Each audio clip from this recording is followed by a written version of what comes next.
We're going to get started with the talk here in just a moment now that we've got the projector issues figured out. A couple announcements. Nathan Voss, if you're in here.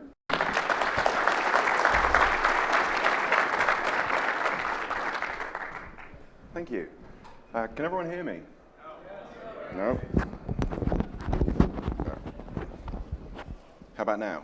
Is that better? No?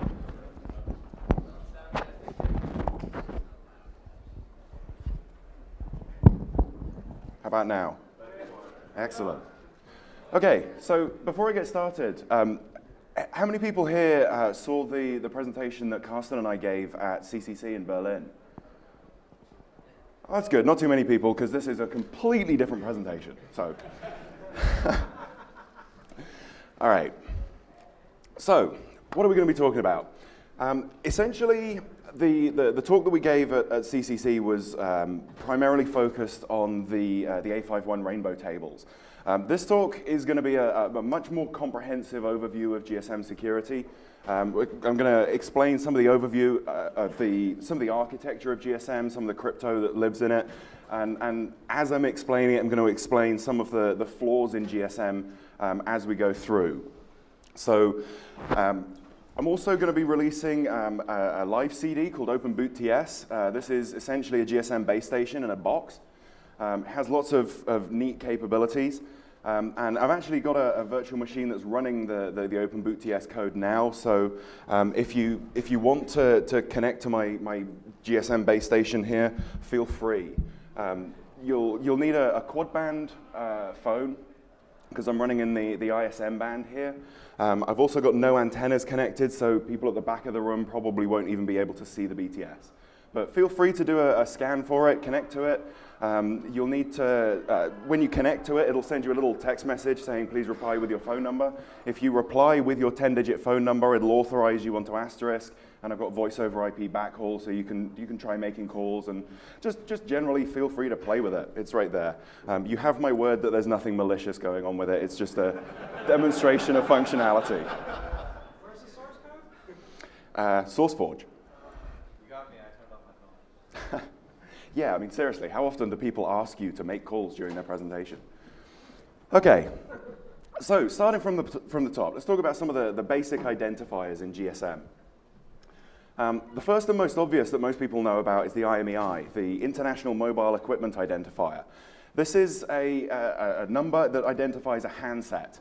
It's relatively easy to change your IMEI, and it's completely illegal to do so. You can actually buy cell phones that will change their IMEI on every call. So quite why you'd want one, I don't know. But the idea of an IMEI is that if the phone gets stolen, you can report it to your network operator, and they'll disable the phone, which is why it's illegal to change it, because you can then use stolen phones. The IMSI is the subscriber identifier. It's kind of a secret, kind of not a secret. We'll come back to what that means. The point of an IMSI is that it identifies a billing account. So that is your T-Mobile or your AT&T subscriber identifier stored in your SIM card. The TIMSI is a temporary mobile subscriber identity. The idea is that when you first connect to the network, you authorize yourself with your IMSI, and then the network assigns you a TIMSI that you use from then on to prevent the IMSI being transmitted too often. There is a problem with that in that the BTS can actually ask for your IMSI at any time. So this whole mechanism of authorizing yourself with your IMSI and then getting allocated a TIMSI is kind of pointless, because at any point the BTS can say, hey, what's your IMSI? That does actually require you to be connected to my BTS. So in order for me to get your IMSI, you have to connect to my BTS. Let's talk about how that happens. So when a GSM handset turns on, it looks at a thing called a beacon channel, where the base stations in the area advertise themselves. And they advertise primarily two numbers, a mobile country code and a mobile network code. MCC for the US is 310 to 316. There's a full list of MNCs and MCCs on Wikipedia. Now, the idea of an MNC and MCC is to identify a network, but it actually doesn't authenticate anything. So if I configured my BTS here with an MNC MCC of 310-260, instead of everyone in the room having to scan for my BTS and look for it and manually connect to it, anyone who's on T-Mobile would just go, hey, there's a T-Mobile base station here. Nice strong signal, I'll connect to that. It's really that simple. It's that dumb. You 2 3-digit numbers, which are publicly listed on Wikipedia, you type these into your base station and all of the handsets in the area connect to you. It's really that stupid. If you claim it, they will come. They really will. The handsets will just connect to whichever tower in the area claims the right MNC MCC and has the strongest signal.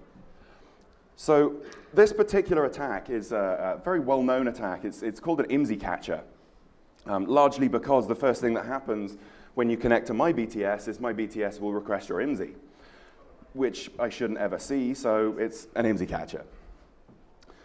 How do you actually build an IMSI catcher like this? Well, it's not tremendously difficult.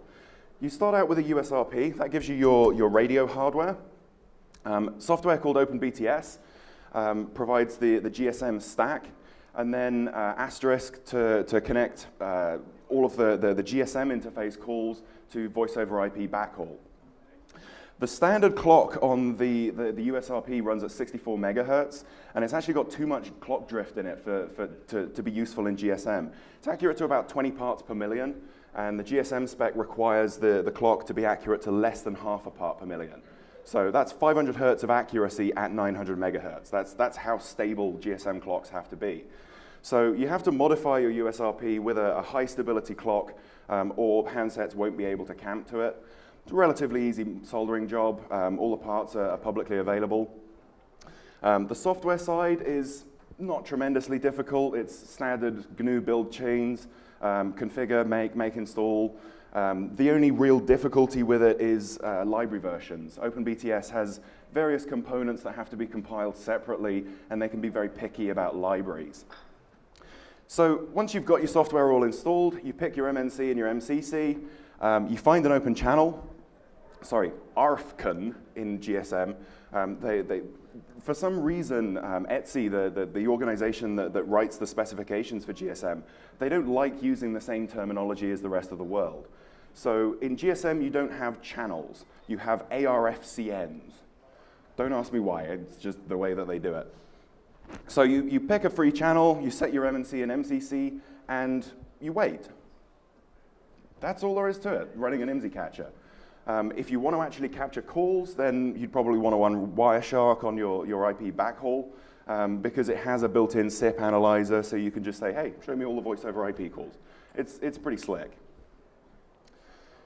So OpenBTS, if the thought of compiling OpenBTS from source is just too much for you, then this is what's going to help you out. The idea of OpenBTS is it's a set of scripts for Debian Live that produce a bootable CD image.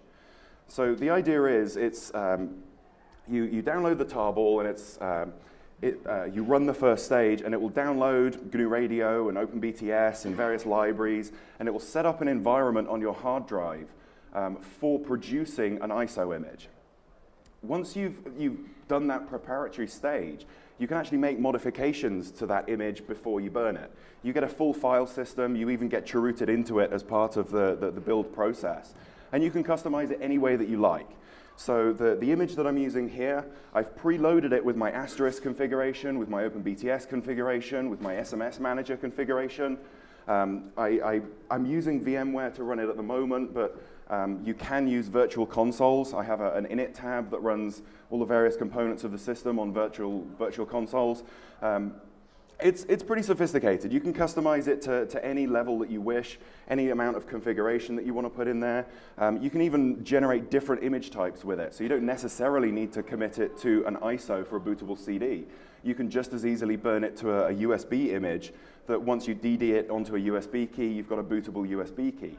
You can produce PXE boot images with it, so you can boot your BTSs over the network. All of this, it's designed for all of this configuration to be done before you burn the ISO, so that when you put the ISO in the machine and you boot it up, it all comes straight up and it's all ready and working and there. So, quick demo of OpenBootTS. This is my virtual machine here. Let me just show you this. So you can see, well, maybe you can't see.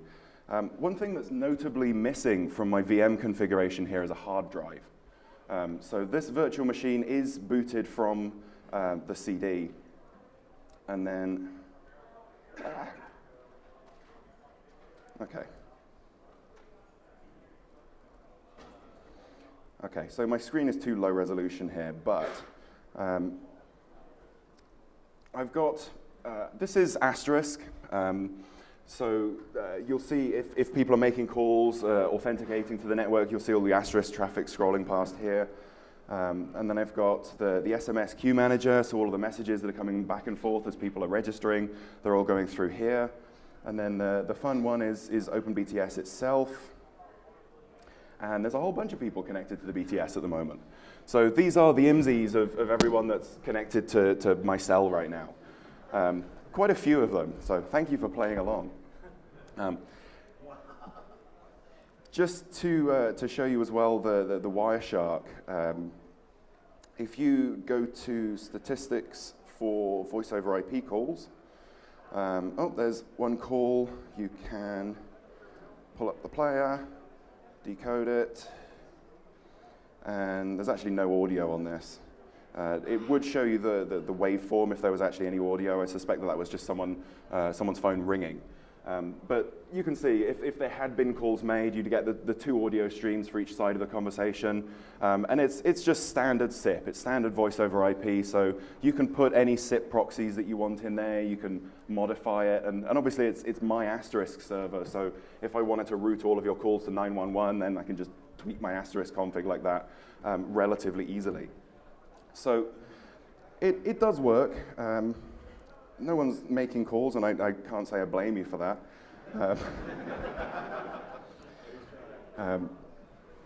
But yeah, you can, so here you can see all of my Asterisk traffic scrolling by. Asterisk works as both the hardware location registry and the voice over IP connectivity in OpenBTS. So it'll authorize people onto the network as well as actually connecting their calls on the back end. So I'll leave that churning away, and you can feel free to play with it. So the future for OpenBootTS, at the moment it's fairly bare bones. It's just OpenBTS. What I'd like to do once I can get my hands on some hardware is have it support OpenBSC as well, which is the other open source GSM stack. Instead of using the USRP though, it uses an actual micro BTS. So two very different packages. And what I'd like to eventually get OpenBootTS into is effectively a backtrack for GSM. There's a lot of different tools out there, a lot of software with a lot of different capabilities in GSM, and what I'm aiming for OpenBootTS to end up as is a single repository for a live CD with a complete toolkit for GSM. So if you've got any suggestions for features to add to it, maybe packages that you want me to add to the distribution, or bits of software that you want me to add, it's all good. There's a phone call on right now if you want to play that. Oh, there is?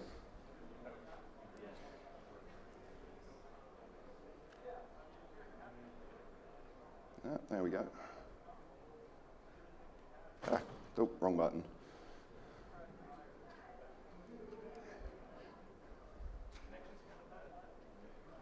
Yeah, interesting that you say the connection's kind of bad. I'm not actually connected to the Shmoocon Wi-Fi here. You'll like this. I've actually had significant problems in the past connecting SIP calls from behind NAT. And it's pretty common for networks to just not support SIP. The only reliable way I've ever found of getting a connection that will allow me to do voice over IP is to tether to my G1. So So if you're making calls on this BTS, it's coming from your cell phone to my BTS over GSM. It's going over USB, going through all of the NAT in VMware, going over Wi-Fi to my cell phone, which then takes it through 3G out to T-Mobile and out to my SIP provider on the internet.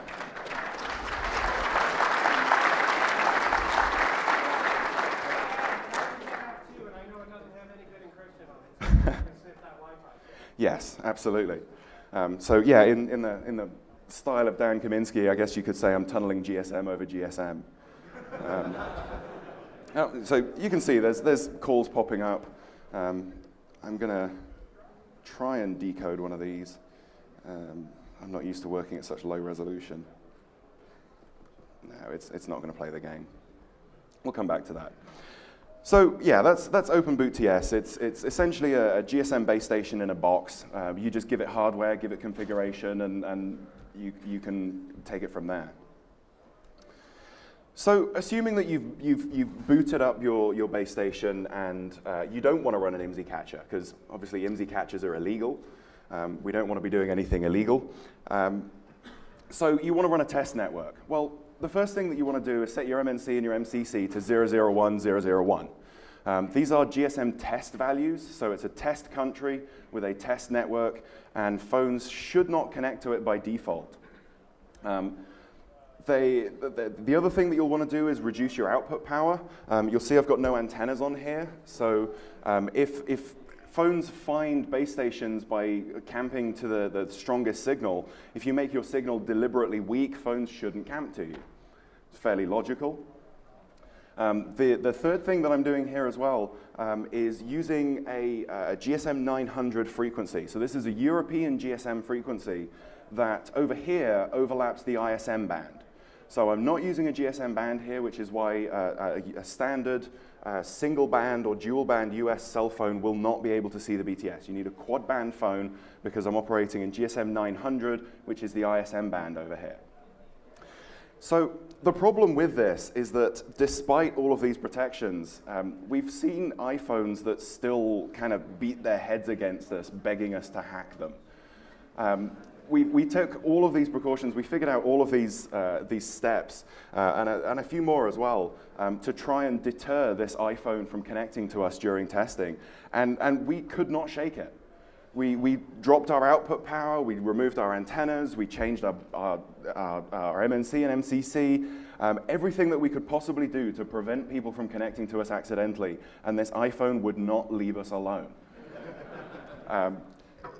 We don't know what the specific details of that problem were, but I've actually been told that since then, I've found out that apparently during the manufacturing process for the iPhone, one of the final stages of the process is they put it onto a BTS with an MNC and MCC of 001, 001 in order to test the bit error rate of the radio. The problem with that is that if they then don't clear the baseband correctly, that test MNC MCC will end up as a stored preferred network by the baseband. So what we suspect is that something went wrong in the manufacturing process of that iPhone, and that test MNC MCC ended up as a preferred network, which is kind of scary if you think about it, given that this is supposed to be never seen in practice, and this particular iPhone just, like I said, it would not leave us alone. A couple of bugs in OpenBTS that we've seen that are kind of fun. One of the things that you get to configure in OpenBTS is your network short name. So anyone who's connected to the network will see it comes up as test sim. You can set that to be anything you like. There was a student in China who set up a very similar setup to this. But instead of using a test MNC and MCC, he used the MNC MCC of China Telecom. And of course, all of the China Telecom handsets in the area connected to his BTS and started showing OpenBTS as their network name. His classmates got a little upset at this, so he took down the BTS. All the handsets camped back to China Telecom and still said OpenBTS as the network name. Hard reboots later, the BTS was long gone, the phones had been hard rebooted, had the batteries and SIM cards pulled, they still showed OpenBTS as the preferred network name. As far as I know, he's never found a way to fix that. Open and closed registration. So I mentioned that the text message that you send goes through to the asterisk config, and it adds your IMSI to the asterisk config. That's actually the second level of access control on the system. The first one is when your phone initially connects to the base station. The base station has the option of rejecting you or accepting you based on your IMEI and your IMSI. One of the previous versions of OpenBTS had a bug in that when you turned off open registration, which allows everyone to connect, the message that it sent back when it was connected to by a phone that it didn't want, instead of sending the "you're not authorized to connect to this network" message, by mistake it sent the "you've been stolen, please turn yourself off" message. In the case of iPhones, if they receive this message, it's a hard reboot to clear it. I don't know how many people have ever tried taking the battery out of an iPhone. Other handsets will actually disable themselves permanently, because this is a GSM protection to try and prevent the use of stolen handsets. So as far as the handset's concerned, the network is telling it that it's been stolen and it needs to disable itself. So it could well end up as a completely permanent DOS against the handset. So we've not talked about any crypto in GSM yet. Nothing at all. We've not touched on crypto yet. And we've already got some pretty good attacks here. We've got IMSI-TIMSI secrecy being broken, if I can trick you into connecting to my BTS. We've got an unintentional DOS where we accidentally entice users to connect to our BTS even though we don't want them. It's kind of hard to avoid that DOS. We've got an unintentional semi-permanent DOS where we can just disable phones as and when we wish. And all we need to do is spoof 6 digits of MNC and MCC for a man-in-the-middle attack against GSM. So without even touching on any of the GSM crypto, we've already got some pretty significant attacks against GSM here. And this was the point at which we started thinking, wow, this is kind of shocking. We were quite surprised by this level of vulnerability in a protocol like GSM. So let's talk about the crypto then. Let's get onto that. Some of the basic primitives in the GSM crypto scheme. There's 2 main inputs. There's a nonce called RAND.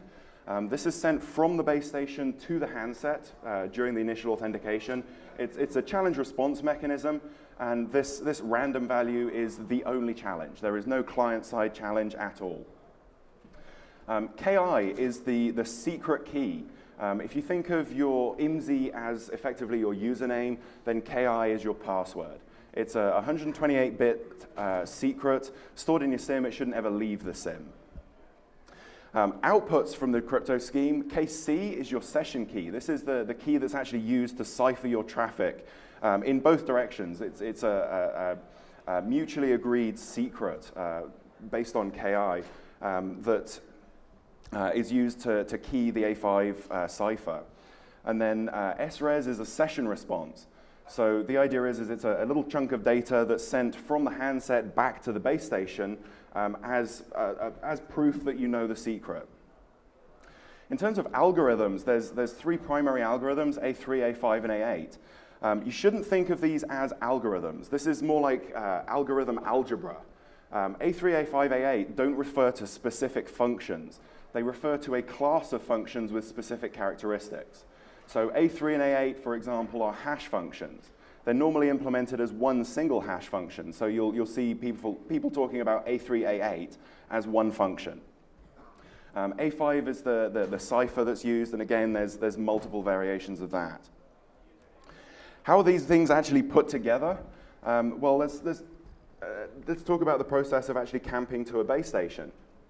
So your handset turns on, searches the beacon channel for an MNC MCC it wants to connect to, finds an appropriate BTS. It sends its TIMSI to the BTS. The BTS at that point can request its IMSI, or it can authenticate based on the TIMSI as it wishes. And the first thing that the base station does is send this random nonce to the handset. Now, I mentioned this is the only source of entropy in the authentication of GSM. There is no client challenge, meaning that any vulnerabilities that are exposed as a result of the BTS owner, that would be me, having control of these random nonces, there's nothing you can do to prevent them. Once the handset receives this random nonce, it passes it along to the SIM, usually over a clear text channel. So one of the popular methods for unlocking an iPhone is actually a shim that you put between your SIM card and your phone, and it proxies the requests between the two. Now, the idea of this is that the early versions of the iPhone firmware, the iPhone baseband firmware rather, they actually queried the SIM card multiple times for the IMSI and only used one of those responses to determine if you were SIM locked. So all they did was they proxy all of these requests and modify them as they see fit, except for the one that gets checked, and that's the one that gets passed through unmodified. So it's totally possible to man in the middle between your phone and your SIM and do that for whatever you want to do. The SIM takes this random nonce, concatenates it with the secret key, and hashes it. Typically, A3 and A8 are implemented as one function. So it'll run one hash function over this blob of binary, and then it splits the output into two. The first part of the output becomes the session key. The second part of the output becomes the session response. So by taking that hash and splitting it into two, you can prove that you know KI by sending the session response, as well as establishing a secret for your A5 cipher.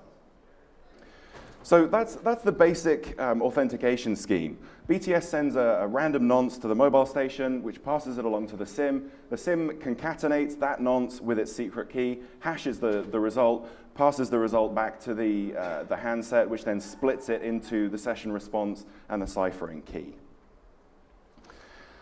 So how does this work with an IMSI catcher? Because if you think about it, I don't know any of your KIs. I don't know any of your secret keys, yet you're able to connect to my BTS. How does that work? Well, if I don't know KI, then it doesn't really matter what random challenge I send to you, because I don't know what the KC is going to be.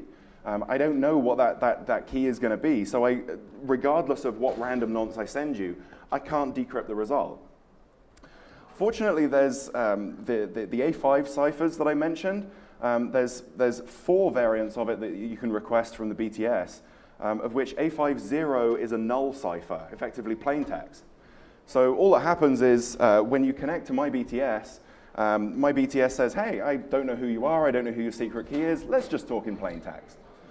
And your phones will just go, yeah, okay.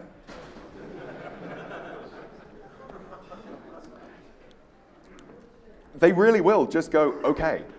There's a section, the GSM specifications are very long, very wordy, and very unreadable. There's one particular part of the specification, though, that says that whenever a connection is in place which is or becomes unenciphered, an indication shall be given to the user. So if you go and look up A51 on Wikipedia, you'll actually see a screenshot of a Nokia phone saying, warning, ciphering not provided by operator. I can pretty much guarantee that nobody in this room has ever actually seen this alert in reality. Because, you have? Excellent, someone has, awesome, that's a first. The reason why you'll very rarely see this, I won't say never anymore, is because there is a bit in the configuration that's stored in your SIM card that if the mobile network operator sets that bit, it'll disable the alert from being displayed. So rather than thinking that you've never seen this plain text alert on your phone, don't think that that's because you've never connected to a network that doesn't use ciphering. I guarantee you that you've probably connected to a network that does disable ciphering. The only problem is that your mobile network operator, your service provider, has disabled that alert to tell you about it. Kind of fun. Why do they do that? Because it's simpler, essentially. If you get a configuration problem with a BTS, Let's say that the base station loses the ability to query the hardware location registry for what session key should be generated for a particular challenge. It's a lot easier to just disable ciphering and allow people to continue making calls, rather than disabling the cell completely while you figure out the problem. So it's done for simplicity, effectively. Yes, less tech support calls, indeed. So let's talk about A3 and A8. These are the hash functions that are stored in the SIM card. They're generally implemented as one hash function with the response being split in two. The first version of A3A8 is called Comp128. In 1998, yes, 12 years ago, this was reverse engineered and published and completely broken. To the point where you can recover the secret key and effectively clone the phone by sending it 150,000 chosen challenges. It's actually a collision in one particular round of the Comp128 function. There's subsequent work been done. The initial 150,000 challenges was for what's called a 2R differential attack against each byte of the secret key. Subsequent work has extended that to 3R, 4R, 5R attacks and reduced it from 150,000 challenges to 80,000 challenges. Now, I don't know about you guys, but I wouldn't regard a 128-bit hash function as secure if I can disclose the secret key with just 80,000 challenges, 80,000 chosen challenges. It's totally broken. Unfortunately, lots of mobile network operators still use it. They don't seem to care that SIMs can be cloned. They don't seem to care that there's no real security here. It's what they use, so it's what they're going to continue to use. Their response to these cloning attacks was to make the SIM cards self-destruct after 64,000 challenges. So instead of actually deploying a secure hash function, deploying something that has some semblance of security, they just cut the SIM card off just before you get enough challenges to actually recover the secret key. So that's not much of a defense. Comp128 has been subsequently patched. There's version 2 and version 3. Neither one has ever been publicly disclosed or publicly cryptanalyzed. We do know that they're very similar to the Comp128 version 1, so they probably suffer from the very same or very similar vulnerabilities. But the simple reality is that there's lots of different A3A8 functions in use. As it turns out, Comp128, the whole family of Comp128 functions has been, because the version 1 function was broken so badly, the whole family isn't trusted by MNOs generally. So although some MNOs do still use Comp128, a lot of them end up rolling their own hash functions. And we all know how well that turns out. So there's all kinds of functions out there. There's all kinds of hashes in use. Who knows what kinds of bugs are lurking? If you can find a way to figure out what hash function is being used by your mobile network operator of choice, chances are there's going to be a break in it somewhere. The attack against V1 is very well known. This link is for one example of a V1 SIM cloner. This will work with the Lady Ada's serial SIM card readers. Clones a V1 SIM card in about 8 hours. None of these tools, none of these Comp128 cracking tools are open source. I've not seen an open source one yet. I have seen lots and lots and lots of people saying, hey, I've just broken Comp128 version 2. Here's my binary. Please ignore all the rootkits and malware and downloaders and droppers. And so if you do want to try cloning your SIM, it's relatively easy to find code to do so, but please be careful. They're riddled with malware. Run it in VMware, and then just restore the image when you're done. So yeah, the hash function in the SIM, there's one that's been analyzed and broken. There's 2 more that have never been analyzed, and there's a whole bunch that nobody really knows what's going on. Not a particularly great situation as compared to public discourse on what hash function to use. So let's talk about ciphers now. A5. A5 is used to encrypt your traffic. Now, depending on what kind of traffic you're sending, you could get a different variant of A5. The three known variants of A5, A5.1 is the most common variant. This is the original European A5 cipher. A5.2 is a weakened version of A5.1 that was designed for export. Very, very similar. It's a very similar design of cipher. It uses 3 irregularly clocked linear feedback shift registers, but slightly different construction. A5.3 is a completely different cipher, totally different. Instead of being an LFSR-based stream cipher, it's a block cipher. It's a block cipher. The point of it is that when you connect to my BTS, I get to tell you what A5 variant we're going to use. You have no input into this decision whatsoever. It's not like you can reject what I'm offering you. Either you accept the cipher that I'm offering or you don't connect to my BTS. It's as simple as that. How do you attack these functions? Well, A5.2 is deliberately weakened. The year after the Comp128 break was published, A5.2 was broken. It was broken so badly that from a few seconds of recorded GSM conversation, you can actually recover the session key from the ciphertext. It's about as bad as crypto breaks get. So, assuming that we own the BTS, so you're all connected to my base station here. I get to choose which A5 variant we're going to talk, and I get to choose the random nonce that I use to authenticate you. So what I can do is, I can wait until you're on AT&T, and I can sniff your conversation on AT&T. We'll come back to the frequency hopping aspect of that. But the point is, I can sniff and record your conversation, and I can recover that random nonce. It's sent in plain text. It's not supposed to be secret. Then when you connect to my BTS, I can negotiate A5.2 with you and replay that same random nonce, which means that once you've started ciphering with A5.2 with the same session key, I can then break A5.2, recover the session key for that random nonce, and apply that session key to my recorded conversation from earlier. Which means that, effectively, I can record your conversations and then trick you into connecting to my BTS and decrypt all of your traffic, regardless of which A5 variant you're talking on your legitimate network. Hold it, yeah. It gets better. One of the main defenses that's been proposed against this sniffing and replay attack is frequency hopping.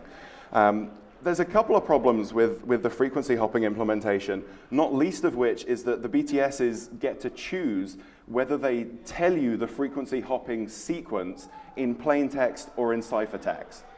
And a lot of them will actually tell you the frequency hopping sequence in plain text before they've established the ciphering. So you can just follow along with the frequency hopping.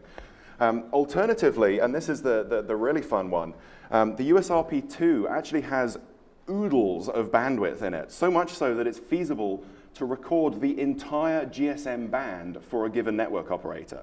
So you just say, right, AT&T, they're using this band from this frequency to this frequency.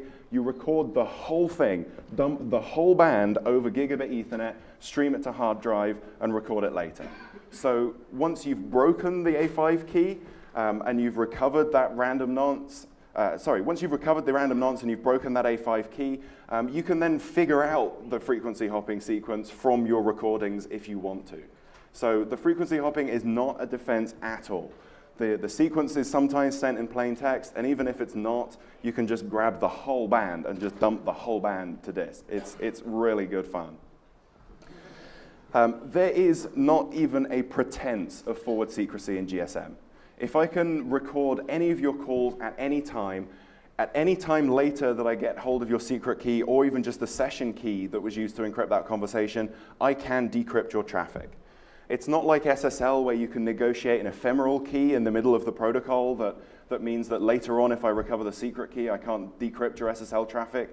There's nothing like that in GSM. There is no forward secrecy. So A5.1 and A5.3, we talked about A5.2. A51 is a 64-bit stream cipher which uses a 54-bit key. The way that they do this is just by zeroing out 10 of the bits. If that's not a deliberate act to weaken the security of A51, I don't know what is. Why you would ever take 64 bits of key material and zero out 10 of the bits before passing it to a 64-bit stream cipher, I don't know. Even if those 10 bits weren't zeroed out, it's still just a 64-bit cipher. So it's viable to produce rainbow tables against A51 in its native form. This is what Carsten and I released at CCC, is the rainbow tables for A51 in its native form. There are various cryptanalytical attacks against A51 as well that allow you to compensate with various time memory trade-offs for various characteristics.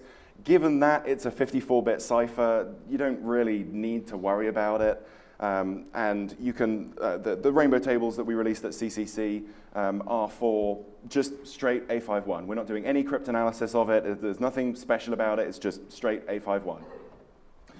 A53 is the most secure of the GSM ciphers.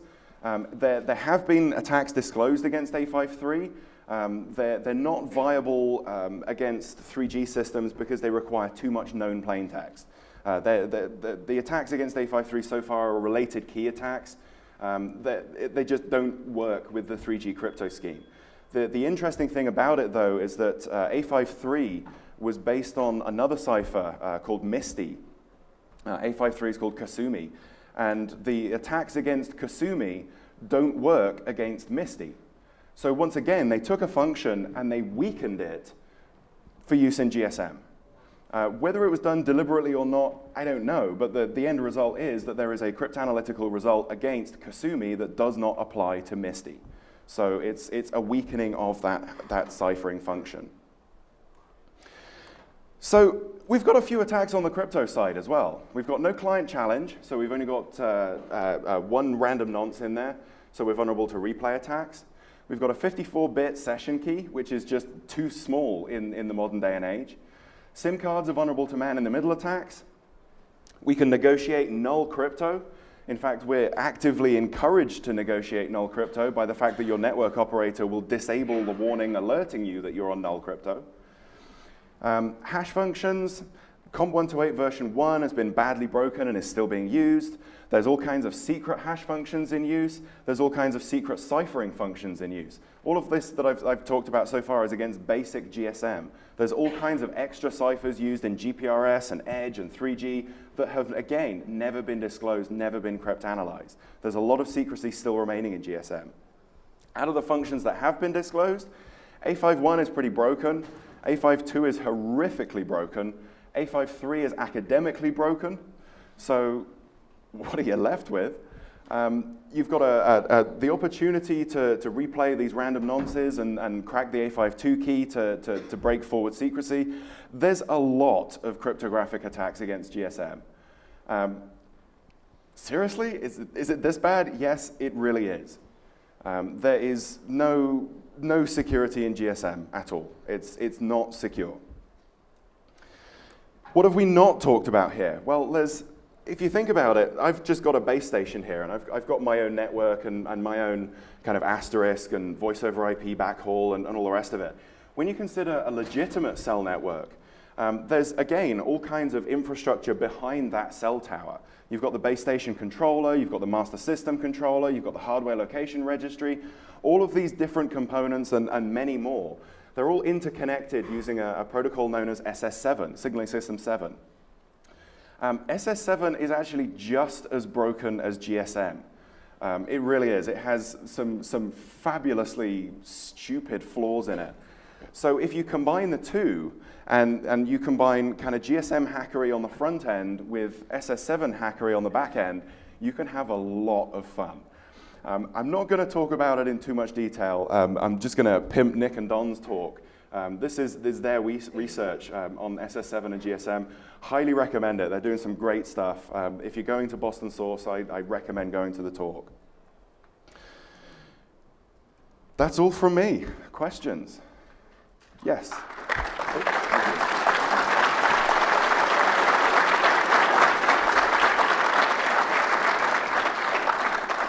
Question down here? Yeah, how does LTE stand? How does LTE stand? To be honest, all of the stuff that I've talked about here is just GSM. 3G technologies, 3G is a significant overhaul of the GSM architecture. It does add client challenges, it does add network to handset authentication. There's all kinds of stuff changed. 3G is much better. Even 2.5 and 2.75G, so GPRS and Edge, are much better than basic GSM.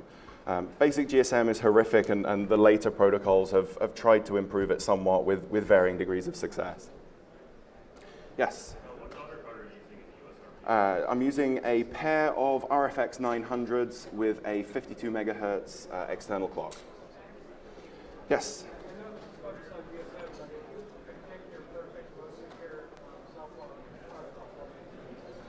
My favorite most secure, I would... I was asked to pick my favorite most secure cellular protocol. I've actually had this conversation with several people. I know a few folks who are like, oh, CDMA is great because you can't talk it. The thing about CDMA is that it's a very different modulation scheme that's very, very difficult to implement in software. So it's more secure by being more obscure. Exactly. So my own personal preference would probably be for a 3G technology. They are, but they're the best that's out there at the moment. It is. It is very sad. Yes?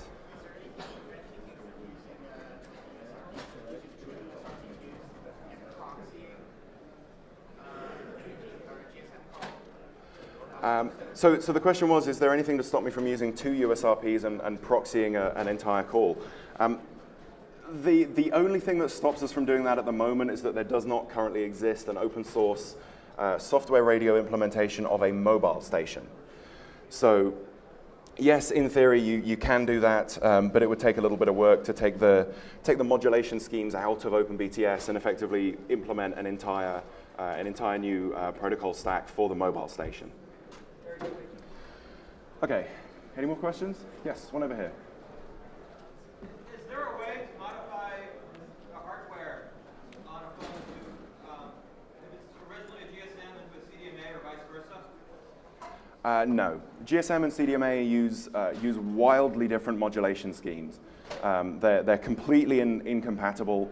There's really very little overlap between the two.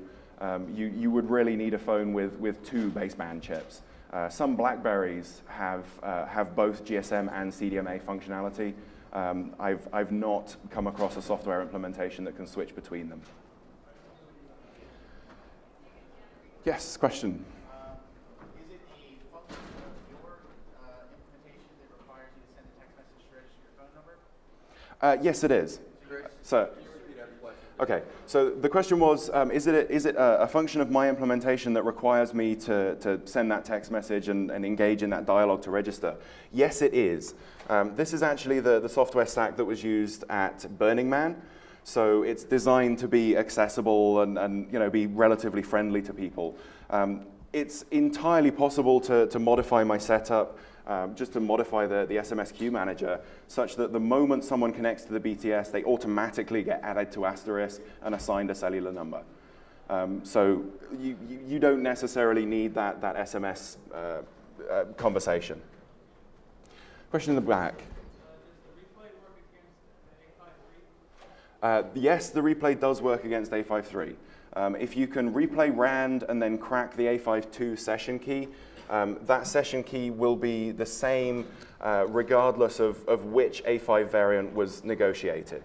So as long as as long as that random nonce is the same, you will always get the same session key for A5 1, 2, or 3, which is the great fun of it, that you can use that A52 break to get into a much more secure algorithm. Yes?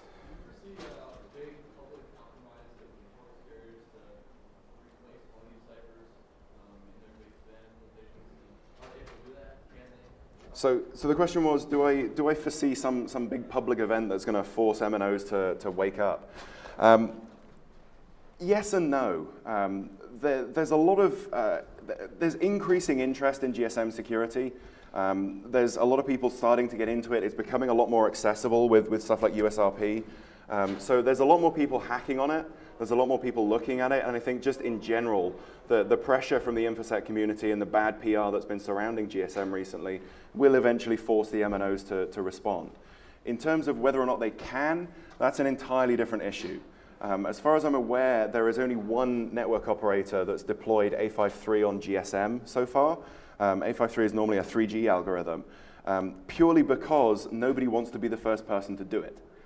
So once the hacking community, kind of gathers some momentum and we come together and as a community say, look, GSM is bad, we need to do something about it. I think that's going to lead into a general kind of gradual evolution into more secure GSM systems, and we'll probably see A53 being used for the foreseeable future.